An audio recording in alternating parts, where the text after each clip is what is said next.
kinakabahan na si Marcos Jr. Bakit siya kinakabahan? Ayon sa ating source, sa pag-resign ni Inday. Kasi kinakabahan sila, baka any moment ilabas ang pulburon video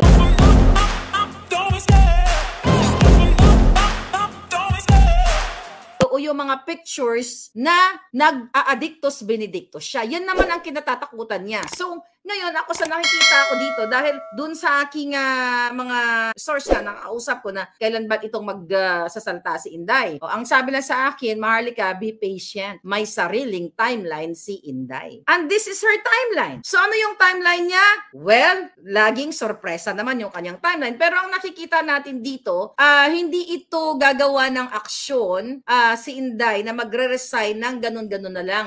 Ginamit siya ni Marcos Jr. sa panglilin lang sa inyo. Kaya si Inday nakipag-partnership sa kanya, nakipag-unite para sa continuity ng mga infrastructures at para sana pamurahin ng mga bilihin at sinasabi ang 20 pesos per kilo na bigas. Ngayon, ang ginawa ni Marcos Jr., nakipag-unit team siya o nakipag-unite siya sa mga sindikato nga. Dahilan kung bakit kayo ay hindi makahanap-hanap ng trabaho. Dahilan kung bakit kayong lahat, whether you are pula, puti, green, whatever your color, hindi na kayo makabili ng tamang pagkain dahil sa inyong kahirapan na makahanap ng trabaho. Magkano ang minimum wage natin? Yung aking kaklase ay tinanong ko siya, sabi ko magkano na ba ang mga bilihin? The minimum wage ranges from 573 pesos to 610 per day. Depende kung sa probinsya ka. Okay, magkano ang bilihin? Nakakabili pa ba kayo? Tignan mo, sinendya sa akin, kompleto pa, mga picture pa. May mga picture ng baboy, ayan o, atay balunan, kompleto o, tahong, 90 per kilo. Lahat sinendya sa akin, mayroon pang mga presyo. Okay, tignan natin. So, base dito sa kanyang listahan na sinend sa akin, mga kababayan, pinaano pa niya sa akin, ayan o, mga presyo, fresh whole chicken, da. So, 610 ang inyong sweldo. Ito sa mga regular worker, fresh whole chicken, 190. Whole chicken, 210. Tahong, pampano, 420. Basta, ang taas ng presyo, ayoko na i-itemize lahat. Ang ibig kong sabihin dito mga palangga, simula nung pumasok si Bangag Jr., lalo kayong nahirapan sa pagbili ng mga pangunahing bilihin kasi imbes na ibigay sa inyo ang pera through project ay ninanakaw ng mga walang hiya. At ito ang nakikita ni Inday Sara, malamang sa malamang na hindi niya kayang sikmurain ang ginagawa ng Bangag Jr. at si Lisa Tanas. Itong pagre-resign ni Inday, ito ay nakikita niya kung gaano katalamak ang panggigipit ni Marcos Jr. Kaya ikaw, Bangag, antayin mo na hihilain ka ng taong bayan dyan sa iyong kinauupuan na hindi naman ikaw nagpapatakbo kundi ang asawa mong bartek lahat na at 10 ng inyong mga kasabwat dyan sa pamumuno ng mafyang gobyerno. Bakit kamo? Sa tingin nyo ba na mafia ito? Sa tingin nyo ba hindi nakikita ni Inday Sara ito? Yung nag-open ng investigation na si Congressman Swansing tungkol sa agricultural, asa na si Swansing? Ayun, nasa Partido Federal na, nagsama-sama na. Pero ito'y nakikita yan ni Inday yung mga ginagawa nila. Bakit ko sinasabi itong agricultural smuggling? Pinigil ni Marcos Jr. ang hearing na panagutin si Michael Ma dito sa kinasasangkutan niyan agricultural smuggling. Pero ano nangyari? Pinigil ni Bangag noong January 29, 2023 nung kinausap niya si Zubiri, Senate President pa noon, at ang kanyang pinsan na nagkaroon sila ng legislative agenda. Then after that, wala nang hearing magpakailanman. At sabi ko nga, hindi rin inulat ng mga mainstream media na mga reporter ang pag-appoint ni Marcos Jr. bilang special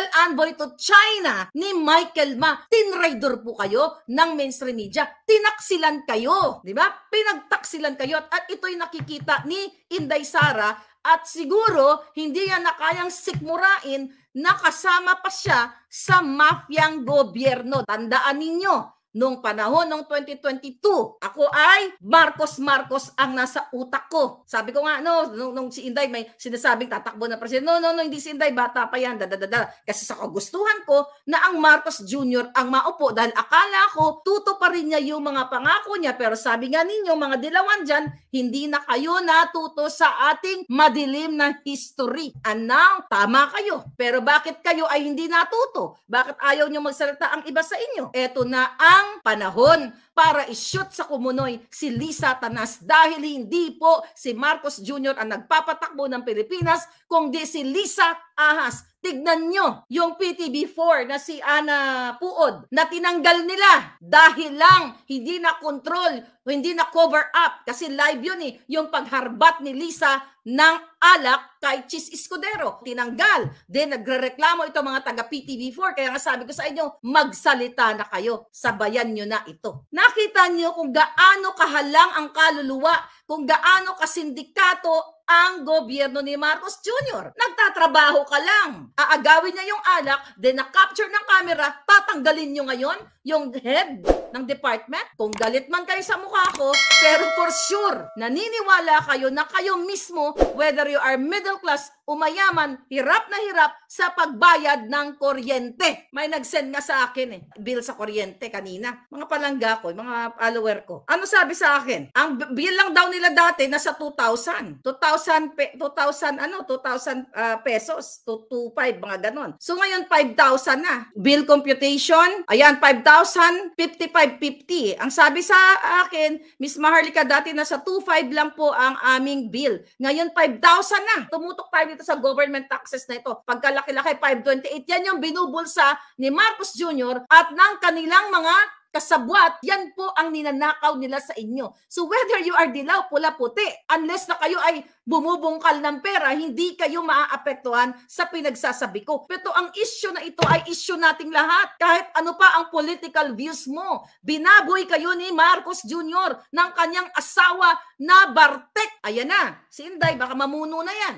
At yan po ang kinatatakutan ng mga bangag kasi alam nila na mayroon talagang 5 pictures na sumisinghot si Kuting ng Pulburon dahil mismo yan ay sinumpaan ni Agent Morales doon sa Senado nung siya ay pilit ginigipit ng mga honghang na senador. Natatakot na ito si Bangag dahil wala na siyang ka-unit team na malakas na binoto, totoong binoto ng 32 million na botante. Dahil si Marcos hindi naman siya binoto ng 32 million dahil yan paulit-ulit na sinasabi ni Attorney Glenn Chong na nakipagsabwatan si Lisa Araneta Marcos sa Smartmatic para dagdagan ang boto ni Marcos Jr. Tignan ninyo, ilang beses nagdadadakdak si Attorney Glenn Chong, nagsasalita sa maisog dito sa live namin na si Lisa at Marcos Jr. nakipagsabwatan sa Smartmatic. Ni isa ba mayroong binanggit o nagpaliwanag si Lisa Tanas? Never. Pero sa pangaagaw niya ng alak, nagbigay siya ng statement at nagsinungaling pa doon na nag-usap daw sila, di ba? Alam niyo na yung conversation, 10-minute conversation, pero kitang-kita niyo naman yung ngangabel siya, walang isang word na namutawi doon. Kahit anong political views mo, hindi ka naman siguro mangmang o bulag na niloloko ka na ni Lisa Araneta Marcos Bartek.